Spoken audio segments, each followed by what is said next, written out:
Ben écoutez, il faut voir d'abord les différents aspects, les aspects positifs et les aspects négatifs. Malheureusement, dans le cadre des océans, ce sera plutôt des aspects négatifs, hein, car les problèmes humains ont fait que, pour paraphraser un célèbre océanote, océanologue et personne qui a mis en évidence les problèmes qui sont liés dans les océans, le commandant Jacques-Yves Cousteau, qui disait « Ne prenons pas les océans pour nos poubelles ». Donc déjà, là-dedans, on résume un peu grosso modo tout le problème des océans. Et c'était le premier il y a déjà plus de 30 ans. 30 ans, 40 ans même. Donc si vous voulez, il faut voir les aspects positifs. L'océan nous produit de l'oxygène qui permet à l'être d'être vivant. Au moins 50%, voire même peut-être plus, de l'oxygène que nous respirons provient des océans. Ensuite, c'est quand même ce qui nourrit un tiers de la population mondiale du fait de pouvoir retirer de la subsistance, de l'alimentation au sein des océans. Il ne faut pas oublier qu'en plus, il y a, je crois, il me semble, on n'est pas loin de la moitié des populations mondiales habitent au bord des océans ou des mers. Donc c'est quand même un facteur important, l'océan. Et il ne faut pas oublier non plus que, évidemment, l'océan recouvre quand même 75% de la Terre. Quand on l'appelle Terre, on aurait mieux fait de l'appeler plutôt l'océan, notre planète. Donc voilà pour les aspects positifs. Maintenant, les aspects négatifs, malheureusement, ils sont nombreux. Pollution sous différentes formes, pollution chimique, pollution par les plastiques, pollution diverses et autres, qui font que ces océans subissent des effets néfastes. Le réchauffement climatique avec la fonte des glaciers, qui fait que l'eau monte petit à petit. Et cela n'est pas une vue de l'esprit. Maintenant, c'est confirmé, même si un président de la plus grande nation du monde, de la première puissance mondiale, récuse le réchauffement climatique. Malheureusement, le réchauffement climatique, on ne va même pas dire qu'il est à notre porte, il est déjà rentré. Et nous sommes en plein dedans. Ensuite, après, les différents aspects négatifs aussi qu'il y a, c'est le fait de ces populations qui vivent au bord des océans ont créé des problèmes en déplaçant des zones de plage et autres, des rochers. On construit au bord, donc empêcher les courants de circuler normalement, ce qui fait que ça contrarie la nature. Et nous avons des phénomènes d'érosion progressifs, concomitamment avec le changement climatique et la montée des océans. Ce qui fait qu'il y a plusieurs facteurs qui rentrent en ligne de compte. Ensuite, ces changements climatiques qui sont liés aussi ont des influences sur les océans. L'acidification. L'acidification veut dire que les océans actuellement sont en train de s'acidifier. Ça veut dire qu'ils vont avoir un pH de plus en plus bas, au lieu d'avoir un pH relativement basique. Ce qui entraîne le blanchiment des coraux, ce qui entraîne la disparition de populations d'espèces de poissons, petit à petit. Ensuite, il y a l'homme aussi qui a impacté cet océan, déjà par les pollutions chimiques et autres qu'il a occasionnées. Le fait aussi de travailler sur ses côtes, de prélever du sable et autres, a fait que tout ça impacte l'océan, mais aussi après par la pêche.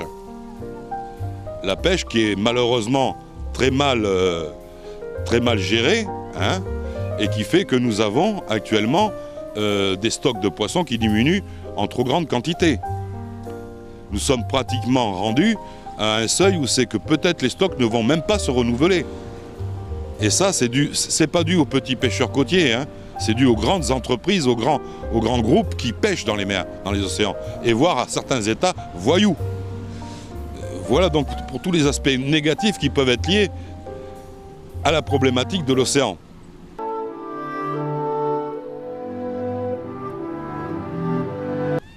Au niveau de Port-Gentil, il ne faut pas oublier que c'est quand même une grosse source d'alimentation, l'océan, par ses crustacés, par ses poissons, par ses coquillages. C'est une ressource qui fait travailler pas mal de monde et qui nourrit la population. Il ne faut pas oublier que Port-Gentil, nous sommes 150 000 habitants.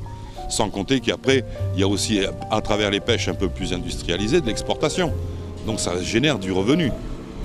Ensuite, après, le fait d'avoir impacté nos traits de côte par des constructions anarchiques, non contrôlées, non vérifiées, voir si on ne contrarierait pas les différents courants qui sont dans la zone de notre lagune de Port-Gentil, grandes surfaces, tout ça influence aussi.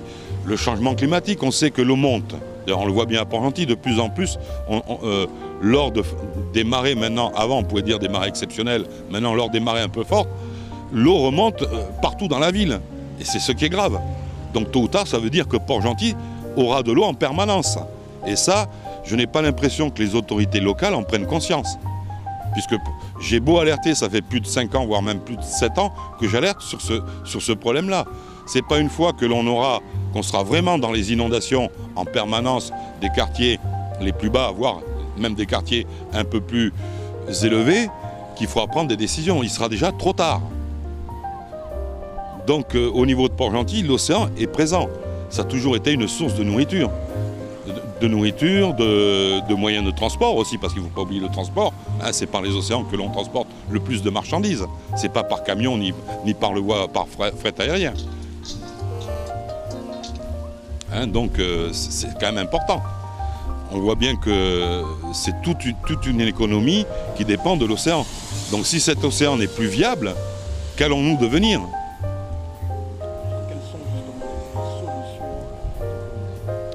Ben déjà, faire très attention de moins en moins polluer les océans, de moins en moins faire des recherches d'hydrocarbures au sein des océans, parce qu'on a vu que les plus grandes catastrophes sont dues bien souvent aux hydrocarbures, même si c'est un épiphénomène, c'est pas régulier, mais il y a parfois des endroits où c'est un peu plus régulier que les grandes catastrophes que l'on entend. Hein, quand on prend la dernière en date qui s'est produite dans le golfe du Mexique, on voit comment ça a touché toute l'économie des États riverains de cette catastrophe. Hein. Je crois que c'était la plateforme Deepwater Horizon. Hein. On a vu, de BP d'ailleurs, s'il me semble, on a vu ce que ça a donné. D'ailleurs, je crois qu'ils sont toujours en procès entre BP et les différents États concernés pour se faire justement rembourser et que les choses soient nettoyées proprement, que l'on refasse, que l'on redonne un élan aux différents écosystèmes qui ont été détruits et impactés par ces pollutions. Donc nous voyons bien que des solutions existent. Ces solutions, elles peuvent être pérennes. D'abord, d'une part, moi je ne suis pas pour les grosses entreprises qui pêchent. Je suis plutôt pour la petite pêche locale, presque villageoise on pourrait dire, un peu comme dans le thème de l'agriculture villageoise. Avec des filets contrôlés. Ça, il faut contrôler les filets pour pas que les gens pêchent avec des filets trop petits. Parce que si on ramasse tous les poissons, ça veut dire aussi bien les petits alevins que les gros. Malheureusement, quand on en aura besoin, eh ben, les petits n'auront pas grossi et il n'y en aura plus. Ce qui fera que le stock va s'effondrer. Donc il faut faire attention à tout ça. Il faut sensibiliser les gens à ça. Que l'océan, ce n'est pas une poubelle. On ne doit pas jeter à l'océan tous nos détritus. Et malheureusement pour Port-Gentil, entre les eaux usées et les différentes, la décharge de Tchangué, tout retourne à l'océan. Et je suis persuadé que si l'on pêchait, si on faisait des autopsies ou des poissons dans les entrailles, on trouverait des microparticules de plastique. Et si les poissons consomment du plastique, c'est pas très bon pour nous. Hein. Le plastique n'a jamais été prévu pour être consommé par l'être humain. Donc tous les produits toxiques qui composent le plastique vont se diffuser aussi chez l'homme. Donc on voit bien que tout ça est une chaîne et que c'est quand même à nous de prendre les bonnes décisions. De ne plus impacter le trait de côte, sachant qu'il y a un problème d'érosion flagrant. On le voit bien ici à Port-Gentil. Là, nous voyons les nouvelles constructions qui ont été faites. Si vous regardez un peu déjà, vous voyez que le sol qui était plat au départ commence déjà à devenir arrondi par certains endroits, voire même il y a des trous. Ça veut dire que la mer creuse en dessous, donc ça veut dire que ça n'a servi à rien. Je ne sais pas combien a coûté ce projet de bétonner cette façade, mais ça n'a servi strictement à rien. Ça va faire joli pendant 1 ou 2 ans, et puis après, tout va s'effondrer. Voire même peut-être effondrer la route qui passe sur le bord de mer. Et tout ça, personne ne l'a pris en compte. On fait parce que, bon, il faut faire. Mais non, il faut d'abord réfléchir à ce que l'on fait avant d'agir. Ensuite, pour les eaux usées, je pense qu'il y a des solutions. Il pourrait très bien y avoir, envisager peut-être un système de tout à l'égout ou arriver à des fosses individuelles mais réellement actives. Ça veut dire qu'elles ne rejettent que dans la nature des eaux, je vais dire, les plus propres possibles. avec peu de bactéries, de microbes ou de produits chimiques. Cela aussi est important parce qu'en même temps, ça impacte l'océan, mais ça impacte aussi l'eau que nous buvons. Tout ça est lié. On voit bien que tout ça est un cercle, malheureusement pour l'instant vicieux, que l'on pourrait rendre vertueux. Et ça ne dépend que d'une part de la population, en la sensibilisant, en lui faisant comprendre le bien fondé de ses actions. Ce n'est pas pour les contraindre, ce n'est pas une contrainte, c'est l'avenir de leurs enfants, leurs petits-enfants et de eux-mêmes, pour leur santé. Parce que tout ça, ça se termine où? Ça se termine au ministère de la Santé.